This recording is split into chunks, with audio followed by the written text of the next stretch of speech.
네, 여야가 최순실 국정개입 의혹을 수사할 특별검사법에 전격 합의하고 또 검찰 조사를 앞둔 박근혜 대통령은 변호인을 선임했습니다. 검찰이 최순실 게이트 수사에 속도를 내고 있는 가운데 박 대통령은 국정수습을 위해 어떤 선택을 할지 주목이 쏠리고 있습니다. 네, 최창렬 용인대 교양학부 정치학 교수, 장성우 건국대 국가정보학과 교수 모시고 관련 이야기 나눠보겠습니다. 어서 오십시오. 어서 오십시오. 안녕하세요. 네, 안녕하세요. 자, 검찰 조사를 이제 박 대통령이 앞두게 됐는데요. 당초 이게 복수의 변호인을 선임할 거다 이런 예상이 있었는데 오늘 측근인 유영하 변호사 한 명만 선임을 했습니다. 일단 최 교수님께 여쭤보죠. 유영하 변호사 어떤 인물입니까? 이미 다 알려진 인물이죠. 지난 20대 총선 때 송파 을에 공천을 냈었는데 못 받았죠 그때. 이제 김무성 전 대표가 이른바 그 당시 이제 옥새 파동이라고 그랬잖아요. 그래서 그런 무공천을 한 바람에 받지 못했고 2010년도에 한나라당 최고위원 시절에 박근혜 최고위원 시절에 그때 이제 법률 특보로 인연을 맺게 된 인물입니다. 지금 화면이 나오는데 예. 청주지검 검사 출신이기도 하고 서울 북부지방검찰청 검사를 하고 그랬는데요. 네. 이분이 지금 17대, 18대, 19대 때 경기도 군포에서 출마했는데 다 낙선을 했었어요. 예. 그러니까 상당히 정치적인 이제 색채가 강한 인물이라고 봐야 되겠죠. 이른바 정치권에서는 진박 인물이다. 친박도 아니고 진박이다 이렇게 얘기를 진박, 하고 있는 겁니다. 그리고 몇 가지 좀 2013년도인가요? 이제 나이트클럽 사장으로부터 얼마를 받았다고 해서 이제 감봉 3개월 처분 받은 적도 있고. 네. 그래서 어쨌든 법무부 상대로 징계 처분을 냈는데 결국은 패소해서 결국 옷을 벗게 됐었거든요. 그러니까 전반적으로 아무튼 상당히 정치적인 인물이다라고 보여지는 거. 일단 공천을 신청하고 출마를 3번이나 했었으니까. 예. 그러니까 아주 박근혜 대통령과는 상당히 인연이 깊은 그러한 인물이라고 보여집니다. 네. 자, 이렇게 변호인을 선임한 박 대통령 앞으로 네. 조사 시기와 수사 방법 등을 검찰이랑 조율을 해 나갈 텐데 좀 어떻게 전망하고 계십니까? 검찰에서는 오늘 내일 조사를 했으면 했는데 이미 시간이 이제 지났지 않았습니까? 네. 그리고 최순실 씨의 어떤 구속 기간 만료가 19일이고 그래서 22일 날 송치를 해야 되는데 거기에 맞추다 보면 상당히 지금 이제 변호사가 또 마치 이영하 변호사 오늘 이렇게 또 선임을 했기 때문에 네. 변호사가 물론 대통령과 오랫동안 친분이 있고 진박이라고 하는 그런 여러 가지 과거의 대선 때 특보를 하면서 최태민과 관련한 그거에 대해서 충분히 서로 이제 인지를 하고 있다고 그럽니다. 그런 상황에서 그럼에도 불구하고 이제 여러 가지 지금 조사 사항이 진척되고 있지 않습니까? 이거에 대한 변호사의 준비 시간이 필요하기 때문에 애초에 청와대에서 요구한 주말 20일이나 이때쯤 이제 조사를 하겠다 이렇게 지금 하고 있는데 그것은 검찰과 어떻게 타협을 해야 될 가능성이 있습니다. 예. 자, 주목할 것이 이제 여야가 최순실 국정농단 의혹 사건에 대한 별도의 특별검사법안 합의를 했습니다. 결과적으로 분위기도 그렇고요. 야당의 목소리를 대폭 반영한 것으로 보이고 또 박지원 비대위원장 얘기로는 역대 가장 이렇게 야당의 어떤 내용이 의견이 많이 반영된 것은 없을 거라고 얘기를 한 만큼 특별검사 추천권 같은 경우도 이제 누가 이제 여기에 추천이 될 것이냐도 관심이 쏠리고 있는데요. 일단 저희가 뉴스로 보도한 바에 따르면 이제 최동욱 전 총장이 거론되고 있는데 또 이외에 이정희, 윤석열 씨도 거론되고 있는데 어떻게 좀 볼 수 있을까요? 윤석열 검사죠. 예. 윤석열 검사는 현직이기 때문에 상당히 어려울 거예요. 현직 검사를 특검으로 임명하기에는 그게 전혀 안 되는 건 아니겠습니다만 네. 난점이 있을 것 같고 이광범 변호사도 얘기가 많이 되고 있어요. 이광범 변호사는 2012년도 이명박 후보 내곡동 사저 매입 의혹에 특검을 했던 사람이거든요. 그리고 이제 윤석열 씨는 제가 말씀드렸고 임수빈 변호사 같은 경우도 얘기가 되고 있어요. 이분은 이제 2008년도 내곡동 특검 맡을 때 특별 감찰관 후보로 거론됐던 분이기도 하고 지금 이제 최동욱 전 검찰총장 얘기가 나오고 있는데 최동욱 검찰총장은 또 그 당시 굉장히 여러 혼외자 논란 이런 게 많았었잖아요. 사실 그것은 사실이라 하더라도 국정원 대선 개입 의혹 사건 때 선거법 위반으로 기소를 하려 했기 때문에 그것이 이른바 찍어내기에 의해서 이제 쫓겨났다 이런 거잖아요. 그래서 이 최동욱 전 총장을 만약에 특검으로 임명하게 되면 또 그런 논란이 있지 않을까 이런 것들 야당이 좀 고민을 할 겁니다 아마. 일단 야당이 2명을 이제 추천하게 돼 있거든요. 그래서 대통령이 그중 1명을 임명하는 거거든요. 이건 완전히 거의 이제 야당의 그 의사가 거의 99.9% 반영되는 그런 특검이라고 봐야 되겠죠.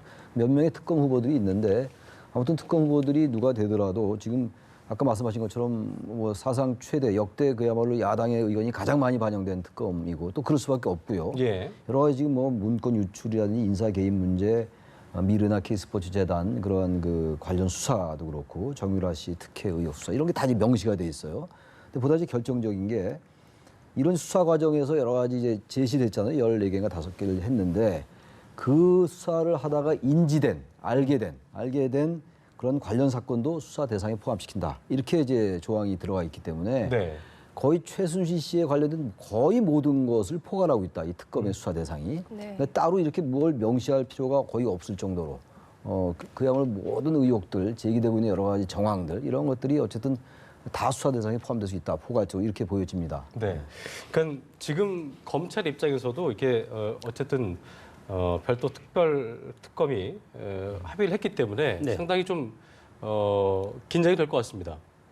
제대로 하지 않는다면 여기서부터 뭔가 더 국민적 지탄을 받을 수 있게 될 것이고 이 부분 때문에 좀 더 그러니까 별도 특검법이 합의된 거에 대해서 그것 때문에 좀 더 수사에 박차를 가하지 않을까 이런 예상도 있더라고요. 그렇죠. 뭐 새로운 것이 옆에 장이 펼쳐 있으면 뭐 경쟁 논리가 똑같지 않습니까? 그렇습니다. 여러 예. 가지가 몰려 있으면 같이 장사가 잘 되는 거죠. 장사가 잘 되는 것은 양쪽 다 검찰에 대한 속도 그것도 상당히 훨씬 더 치밀하게 될 가능성이 상당히 있고 어차피 이것이 국정조사와 특별특검이 이제 같이 진행되고 있기 때문에 어차피 저는 여야가 합의를 아주 잘했다고 봅니다. 네. 지금 최근에 지금 뭐 특검도 14가지의 의혹 모든 의혹에 대해서 이제 밝히겠다고 그랬는데 여기에서도 방금 말씀하셨지만 인지된 관련 사건 모두가 다 특검의 대상이고 120일 동안 특검 조사를 할 수 있게 돼 있지 않습니까? 예. 물론 이 특검 조사를 하다 보면 이제 대선 국민이랑 겹칩니다. 그래서 이것이 과연 정치적인 이런 격변기에 이 특검과 관련해서 이렇게 섞여지면 정말 이 나라가 엄청나게 혼란할 수도 있는데 오히려 야당에서 추천한 특검이 예를 들어서 지금 현재 어떤 최순실 사태라든가 이런 것들을 파헤침으로써 그동안 이제 뭐 여러 가지 언론을 통해서 사실이든 사실이 아니든 모든 의혹이 지금 엄청나게 부풀려지고 있지 않습니까? 예. 이것을 어떻게든 특변에서 하나하나 다 정리를 할 수밖에 없지 않겠습니까? 그러면 오히려 국민적 혼란은 오히려 줄어들 가능성이 있기 때문에 대통령 입장에서도 특검을 받겠다고 한 것은 오히려 특검을 받지 않고 검찰 수사로만 끝내면 앞으로 지금의 의혹의 의혹을 또 물고 2단, 3단, 4단, 5단까지 이렇게 의혹이 부풀어질 가능성이 있기 때문에 오히려 제도권적인 야당에서 주도하는 특검을 받음으로써 이런 것들을 어떻게 팩트로 확인할 수 있는 기회가 되고 이것은 전국 안정에 어느 정도 기여할 수 있다고 봅니다. 네. 네. 한편 추미애 민주당 대표가 박 대통령에게 양자회담을 제안했다가 당내 반발로 몇 시간 만에 취소를 했습니다. 자, 그 이후에 당론이 뭐 대통령 퇴진으로 모아졌다고 하는데 어떻게 전국을 더 꼬았다고 보십니까? 아니면 이 일로 어떻게 모아졌다고 보십니까? 글쎄 뭐 저기 추미애 대표가 전격적으로 영수회담을 제안했고 네. 그것이 이제 야권 공조의 파괴다. 균열이 이제 제기되니까 철회했어요. 하나의 뭐 해프닝이라고 봐야 되겠죠. 그런데 상당히 전략적이지 못했다. 그리고 너무 성급하고 조급했다는 생각이 듭니다. 우리 영수회담은 사실 뭐 만남 자체에 대해서 뭐 우리가 그것을 나무랄 수는 없을 텐데 영수회담 제안한 게 어저께였잖아요. 근데 이제 지난 주말에 촛불 집회가 있었고 촛불 집회의 민심은 분명한 것은 대통령의 하야이자 퇴진이었거든요. 그런 상황 속에서 영수회담에서 나올 게 별로 없지 않았겠느냐. 그렇다면 영수회담을 야당과 조율되지 않고 야3당과 추미애 대표가 전격적으로 그렇게 제안한 것이 전국 해법에 도움이 되겠느냐 이런 인식들이 있었던 거죠. 그런 것이 이제 야당 내부에서 격렬하게 이제 논의가 됐고 추미애 대표가 받아들일 수밖에 없는 상황이었죠. 그러다 보니까 아무튼 지금 야당이 이 전반적으로 앞으로 향후 뭐 특검도 있고 그리고 탄핵으로 가게 될지 안 하게 될지 아직 모르잖아요. 예. 일단 퇴진 쪽으로 물꼬는 트는 것만 분명한데 그런 점에서 이번에 그 추미애 대표의 이 해프닝은 야당이 상당히 앞으로 정부에 있어가지고 상당히 조심해야 될 그런 부분이라고 생각을 합니다. 네. 네. 그 굉장히 좀 의아했던 게 야당 대표는 뭐 말할 것도 없고요. 당 내부에서도 그게 이제 몰랐다는 게 좀 신기하고 그렇죠. 우상원 대표도 전날 저녁에 전화 받았다고 하더라고요. 그러니까 이런 것들은 굉장히 중요한 부분인 건데 지도부들이 몰랐다는 게 참 의아하잖아요. 이게 있을 수 있는 일입니까? 그러니까 어떻게 좀 해석을 해야 될까요? 추미애 대표가 무슨 생각으로 이렇게 했는지를 알 수가 없어요. 아니 그 정치에 대해서 곰곰이 생각하지 않더라도 당장 지금 영수회담을 그렇게 급격하게 제안하는 것은 맞지 않은 거거든요. 상황을 좀 봐야 되고 청와대 입장도 좀 들어보고 이런 다음에 의사를 어느 정도 조율하고 통일하고 이렇게 해야 되는 건데 저는 그래서 글쎄요. 저의 예단일지 모르겠어요. 성급한 예단일지 모르겠는데 추미애 대표가 뭔가 제1야당 대표로서의 존재감 같은 것들을 의식하는 게 아닌가. 단지 이것이 민주당 전체의 의사로 했다면 그건 이제 민주당이 국민의당과 정의당을 의식해서 야권에서 주도권 잡으려 했다고 볼 수가 있는데 이건 그게 아니란 말이에요. 문재인 전 대표도 몰랐다는 거 아닙니까? 나중에 들었다라는 거거든요. 그렇다면 결국 추미애 대표가 어떤 그 이번 이 국면을 계기로 해가지고 뭔가 자신을 좀 이렇게 부각시키려 했던 그런 것들이 노출된 것이 아닌가 이렇게밖에 생각할 수가 없어요. 그렇지 않고는 어떠한 상식으로도 갑자기 이렇게 제안하고 또 철회하고 이게 상상하기 어렵죠. 어떻게 제1야당 대표가 영수회담을 그렇게 성급하게 제안하고 또 그렇게 어쩔 수 없이 또 철회하고 그러다 보니까 이런 엄중한 국면 속에서 굉장히 어떤 그 희화화된 측면이 있는 거예요. 야당이 정말 앞으로 조심하고 전략적으로 대처해야 된다라는 그런 교훈을 얻어야 될 것 같습니다. 장 교수님 어제 그 해프닝 어떻게 좀 해석을 하셨어요? 그래서 정치는 앞을 내다볼 수 없는 살아있는 생물인데 지금 대통령의 지도력이 상당히 실추됐고 여당 대표도 마찬가지로 집권 여당으로서 실추됐고 여기에 야당도 어제 그런 어떤 해프닝으로 인해서 추미애 제1당, 제1야당의 대표의 지도력도 상당히 실추됐기 때문에 정치권의 지도자들이 지금 다 리스크가 있습니다. 이것이 지금 정치적 격변기를 맞이하는 건데 추미애 대표는 정치인입니다. 그리고 추미애 대표는 2003년도에 탄핵을 한번 주도를 해본 사람이기 때문에 탄핵의 역풍을 상당히 이제 알고 있을 것이고 예, 예. 그리고 어제 그런 것은 영수회담을 던진 것은 정치적 카드입니다. 정치인으로서 정치 카드로서 어떻게 보면 제도권으로 수권 정당으로서 어떤 그 정치적인 모습 이것을 수습하는 모습 가서 뭐 대통령 편을 들겠습니까? 대통령 하야하겠다는 이런 민심에 대해서 명확하게 답변을 제1야당 당수한테 해달라. 저는 뭐 그것이 전부였을 겁니다. 그랬을 때 대통령이 뭐 이렇게 하겠다 그러면 그건 안 됩니다. 우리의 입장은 이거고 이렇게 해서 대통령이 나가야 됩니다. 그렇게 압박을 할 카드를 가지고 갔을 텐데 그러나 여기에서 물론 당내 뭐 3시간 동안의 어떤 토론에 걸쳐서 이것을 사실은 거둬들였는데 이 거둬들인 것 자체가 어떤 앞으로도 추미애 대표로서 민주당의 어떤 대표로서의 영도 앞으로 서지 않게 됐다. 결국은 민주당의 주인은 문재인 대표라든가 보이지 않는 그런 어떤 친노 어떤 주류 세력이 가지고 있는 것이 아닌가. 그래서 뭐 어제 그런 사건으로 추미애 대표의 어떤 그런 대표의 권위 이것은 떨어졌다고 봅니다. 네. 네. 보니까 이게 대통령의 어떤 지금 위치에 대해서도 이선 후퇴해라, 뭐 하야해라, 탄핵해라. 그러니까 오락가락하면서 당론을 못 잡고 있는 상황에서 그러니까 이제 어쨌든 뭐 이런 상황들을 보자면 의사결정 구조가 이런 식으로 좀 말도 안 되게 됐다는 건 야당 내에서도 어떤 불협화음이 있는 게 아닌가 이렇게 좀 해석을 해볼 수도 있을 것 저는 같거든요. 불협화음이라기보다는요. 아직 가닥을 못 잡았다라고 표현하는 게 맞는 것 같아요. 지금 하야, 퇴진, 뭐 탄핵 그리고 어제 현재 지금 말고요. 네네. 어제 현재는 사실 박근혜 대통령의 국정 이선 후퇴도 여전히 존재했던 것이거든요. 이선 후퇴를 전제로 한 거국 내각 총리 그리고 이제 국회 추천 총리라는 게 그 카드가 유효했거든요. 그게 여러 가지 이제 그 갈래가 복잡하게 있었는데 지금은 한 가닥으로 좀 잡혀가는 것 같아요. 퇴진 쪽으로 하야나 퇴진 쪽으로 가는 것 같은데 단지 이것을 탄핵 국면으로 갈 것인가 아니면 계속 하야를 요구할 것인가가 이제 아직 완전하게 결정된 것 같지 않은데 이 두 가지가 별개의 것은 아닌 것 같습니다. 한편으로 하야라는 그 카드로 청와대를 압박하고 그러면서 한편 제도적 법률적으로 탄핵 카드를 꺼내들 것인가 또 별개의 문제지만 이 두 가지가 맞물릴 수도 있고 좀 대치된 면도 있고 양면이 다 있는 것 같아요.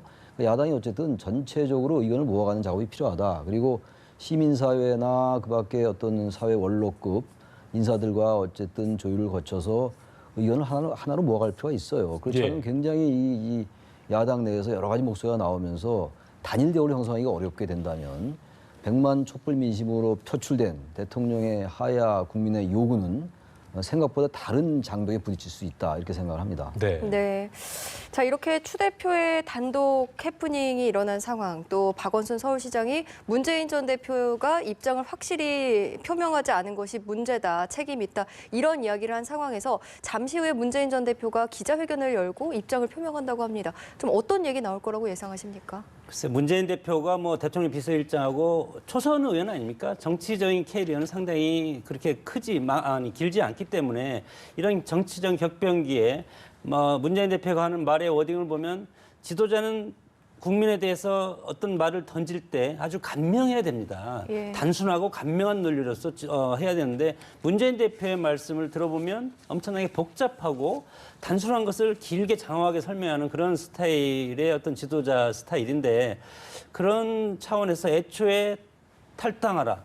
탈당이라는 것은 사실은 민주정당 체제에서 상대방의 정당이 간섭하는 것이거든요. 탈당이라든가 정당 선택은 어떤 헌법에 보장된 개인의 자유인데 물론 뭐 거기에 이어서 거국 내각을 구성하자 그런 것까지 했다가 이제는 또 이선 후퇴하시라 거기에다가 오늘 또 다시 그러면 하야하시라 이렇게 저는 이제 말씀을 하실 것 같은데 정말로 이제 이렇게 되면 지도자로서의 국민들이 생각하기에는 과연 이렇게 말을 계속 바꾸는 분이 우리의 어떤 지도자가 될 수가 있을 것인가 이런 의구심 자질 논란으로 번질 수도 있다고 봅니다. 그래서 어차피 이제 변호사 출신이고 물론 뭐 민변에서 활동도 하시고 그렇지만은 헌법적인 질서로 가는 것이 가장 확실한 방법입니다. 그래서 문재인 대표가 정말 이제 제도권 정당에서 그리고 수권 정당의 어떤 유력한 대선 주자라면 물론 하야를 요구하겠지만 그것은 법적인 절차를 통해서 하는 것이고 그것이 이제 뭐 다수결의 원리라든가 법치 아니겠습니까? 민주주의는. 물론 뭐 국민의 여론조사라든가 촛불 민심 그런 걸 통해서 그것을 제도권에서 받아야 될 의무는 있지만 네. 결국은 헌법적인 질서를 우리가 지키지 않으면 87년 체제를 버리는 겁니다. 그런 상황에서 차기 대권 유력 주자인 문재인 대표는 이런 어떤 거시적인 틀에서 국가가 영원히 갈 수 있는 그리고 이 국면을 합법적인 방법으로 해결할 수 있는 것을 제시하는 것이 어떤 공당의 지도자라고 저는 생각합니다. 기본적으로 합법적인 질서가 아니고는 이 문제를 해결할 수가 없어요. 지금 문재인 전 대표가 뭐 합법적이지 않은 방법으로 한다고 하지도 않았고 하야도 합법적인 겁니다. 하야도 국민의 저항권이에요. 그 하야를 하면은 하야를 할지 안 하실지 모르겠지만 하야할 가능성은 거의 없어 보이는데 하야를 하게 된다면 하야에 따라서 헌법에 따른 그런 60일 이내에 그 보궐선거를 칠 수가 있어요. 선거를. 그렇기 때문에 저는 하야가 헌법적 질서가 아니라고 얘기하는데 동의할 수 없고. 네, 더불어민주당 문재인 전 대표가 대국민 기자회견을 열었는데요. 짧게 좀 여쭤보겠습니다. 일단 그 시기상도 그렇고 일단 더불어민주당의 당론이 정해진 거라고 봐야 되는 이게 문재인 대표의 말이 더불어민주당의 당론인 건지 그 의견에 대해서 두 분께 듣고 마무리 짓겠습니다. 당 대표가 아니기 때문에 그것이 당론이냐라고 제기할 수 있겠습니다만 네. 현실적으로 대선 주자 중에서 지지율이 1위이잖아요 현재. 그래서 유력 주자로서 의견을 표명할 수 있다고 보고 사실상 저 부분이 야당의 모아진 하나의 조율된 의사다 이렇게 우린 판단할 수 있을 것 같아요. 단지 이제 현재로서는 평당원인데 의원도 아니고 그런 분이 네. 무슨 자격으로 저렇게 기자회견을 하냐라는 문제 제기할 수 있겠으나 역시 그것은 본질은 아닌 것 같다. 네, 이렇게 장 생각합니다. 교수님 한 말씀 해주시죠. 뭐 저는 뭐 문재인 대표가 아니라서 그렇지만 추미애 대표한테 모든 걸 일임하겠다 그런 것이 저는 차례는 났습니다. 지금 구체적으로 비상기구 필요하다. 그리고 구체적인 투쟁 방식도 제시를 했고 거국내각 중심 정부 형태도 제시했습니다. 네. 이것이 헌법에 있는지는 모르지만 하여튼 거기에서 진상규명과 대선 관리를 해야 된다. 이런 식으로 구체성이 있는 것은 지금 당의 어떤 직책도 없는데 네. 물론 뭐 유력 대선 주자지만 그럼에도 불구하고 제도권 정당의 당 대표가 엄연히 살아 있는데 이런 것은 지금 어떻게 보면 우리 제도권 전체가 앞으로 여러 가지 국민들한테 지탄을 받을 가능성도 있습니다. 네, 알겠습니다. 네, 이야기 여기서 마무리 짓겠습니다. 오늘 이야기 주신 두 분 고맙습니다. 고맙습니다. 예.